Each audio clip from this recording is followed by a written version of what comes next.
Magandang araw mga kaibigan.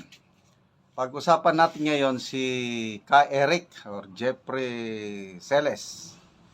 Isa siya sa 12 vloggers, DDS supporters na naisyuhan ng subpoena. Pag hindi siya mag-attend sa next TRICOM hearing, ayun na, warrant of arrest na. Nakulong na siya noon sa Kongreso, kasama niya si Doc Lorraine Badoy. So, ano ang kinabukasan ni Ka Eric? Masasite in contempt na naman ba siya? Makukulong? Ito, mayroong napanood akong vlog ni Jensen News PH. Title is, Ka Eric, nasa Hong Kong na, naisahan si Paduano at Barbers. Tapos, laugh emoji. Sabi ko, wow! Umalis ng bansa. Doon sa Hong Kong. So, I don't know kung paano ito. Permanente ba siya sa Hong Kong? Iiwas na ba siya sa parang Attorney Harry Roque na ba na magtatago? Pakinggan natin itong ito bago mag-board sa eroplano sa Ka Eric nag-vlog sandali habang nasa airport. Yeah. Kasi maya-maya mag-boarding na. I hope I can get by sa live natin kahit mga 20 minutes lang. No? Minimum of 20 minutes makapag-usap tayo. Ang sinasabi ni Ace Barbers po at ng kanya mga alipores na may mga pogo funded at mga narco funded o drug syndicate funded na mga vloggers o mga social media personalities, kapang-isip yan, bunga ng kanyang guni-guni at ng kanyang bangungot dahil hindi lang siya nalalasing sa kapangyarihan sila, no? Kundi binabangungot sila ng nagngangalit na sentimiento ng mamamayang Pilipino dahil sa kanilang pagkaabusado, walda sa pundo at walang katuturan na uri ng pagiging bahagi ng House of Representatives, no? Tagapagpanupil at tagapagtaguyod ng political demolition job, persecution, wala talagang naidulot na mabuti sa ating bansa. Ang kanyang probinsya, isa yan sa pinakamahirap na probinsya sa buong bansa. Napakataas po ng poverty incidents sa Caraga region, lalo na dyan sa Surigao. At ilang dekada nang namumuno dyan sila Barbers, walang improvement, sila lang ang yumayabong ang yaman sila. Pero yung mamamayan at mga katutubo dyan, walang benepisyo sa kanila. Kaya itong mga balasubas na po na kongresista, nakakala mo may-ari ng buong Pilipinas, watching Ka Eric and Basit Flight po. Nandito pa po Norlin and Kroll sa Hong Kong transit airport lang po ito. I'll be leaving soon by mga siguro 20 minutes. Ayan, nag-formation na po ang mga stewardess ng airline na sasakyan namin. Ako lang mag-isa, no? I use the pronoun namin kasi may mga pasahero din dito ng mga Pilipino, nakakausap po sila and nare-recognize po nila si Ka Eric, no? So in a short while, we will be boarding sa aming outbound flight, no? Papunta po ito sa international na gathering, series of gathering actually ito mga kababayan. So maganda po yung development na inyong ipinaabot ni Ka Eric, no?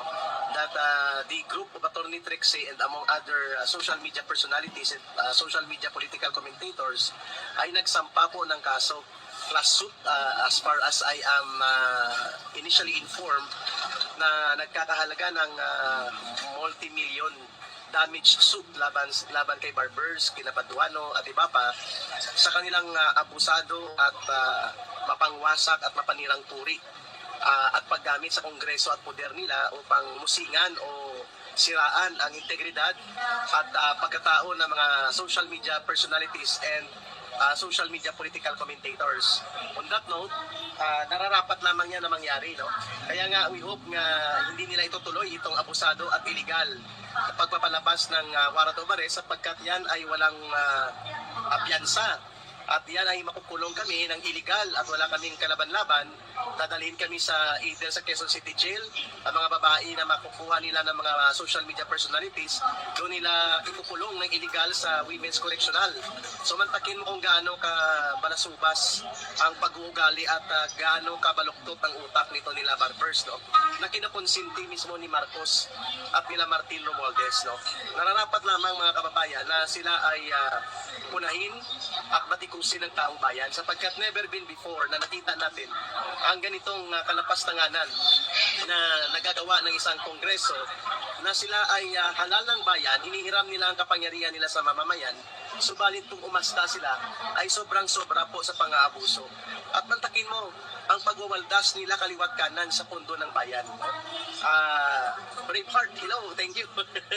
Maraming salamat sa mga Pilipino na kababayan natin at mga OFW na mga mahal natin. Hindi ko kayo naabutan sapagkat hindi nga ako makalabas ng airport. I only have at least mga 45 minutes window time para makapag-board na po ako sa outbound flight ko. Pasensya po sa mga mahal nating mga kababayang overseas Filipino workers at mga kababayan natin na nandito sa Hong Kong na mga kapwa Pilipino. Mag-ingat po kayo ha. At maraming salamat for your prayers. Nag-live lang ako para mag-update sa inyo na ito na pong sinasabi ko kagabi, last night, na magkakaroon tayo ng tactical recalibration kung paano tayo mag-live. I'm using the free wifi ng Hong Kong Airport. Mabilis at maganda. Hindi ko pa alam pagdating sa pupuntahan ko if I can also access a free wifi. But I am having 4 or 5 schedules doon. Thank you sa nagpapakulay, ay mabilis na nawawala. No? At thank you sa mga nanonood. I am not very sure if I can go live at may access ka agad kasi darating ako ng mga gabi or late afternoon. At the same day, 21 din sa lugar na pupuntahan ko.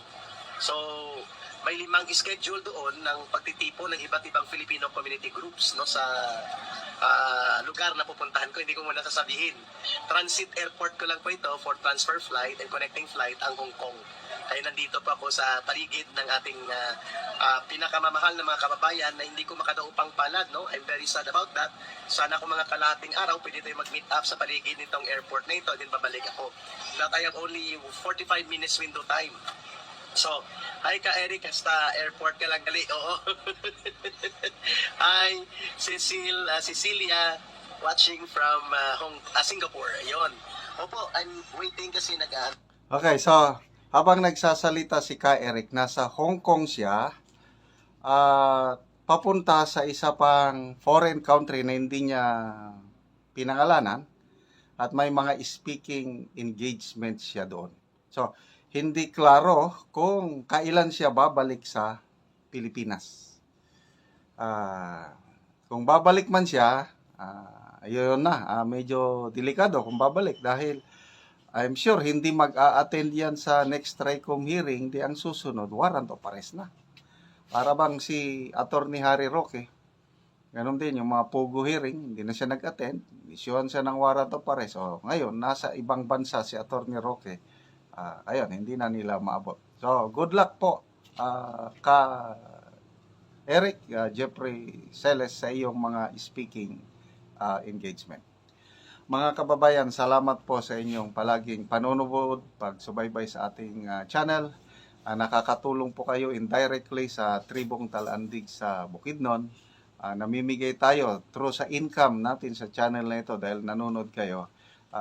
Nakakatulong tayo sa Tribong Talandig, namimigay tayo ng libreng yero at pako sa kanila para makapagpatayo sila ng bagong bahay o maayos, ma-repair nila ang kanilang sira-sirang bahay.